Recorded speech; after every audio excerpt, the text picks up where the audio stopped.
નમસ્કાર ખેડૂત મિત્રો, હું તુષાર પ્રજાપતિ આ વિડીયોના માધ્યમથી આપ સર્વ ખેડૂત મિત્રોનું સ્વાગત કરું છું।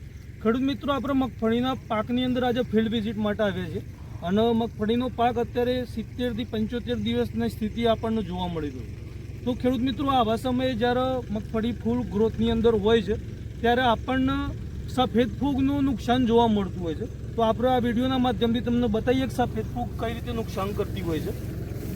તો આ રીતે સફેદ ફૂગ આપણને નુકસાન કરતી જોવા મળતી હોય છે મગફળીની અંદર, તમે જોઈ શકો છો।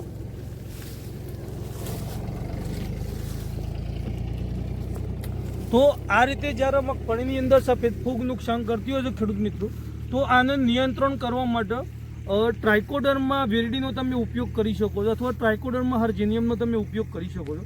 જેવું કે આઈપીએલ બાયોલોજિકલનું સંજીવની, બાયોહર્જ અને વિરિડેક્સ કરીને જે પ્રોડક્ટ આવે છે એનો ઉપયોગ તમે સ્પ્રેમાં, ડ્રીપમાં અથવા માટી અથવા છાણિયા ખાતર જોડે મિક્સ કરીને તમે બ્રોડકાસ્ટિંગ પણ કરી શકો, જેનાથી આપણું અસરકારક નિયંત્રણ આપણે સફેદ ફૂગ ઉપર મેળવી શકીએ છીએ અને આપણું પ્રોડક્શન આપણે સારું લઈ શકીએ છીએ। જય હિન્દ, જય ભારત।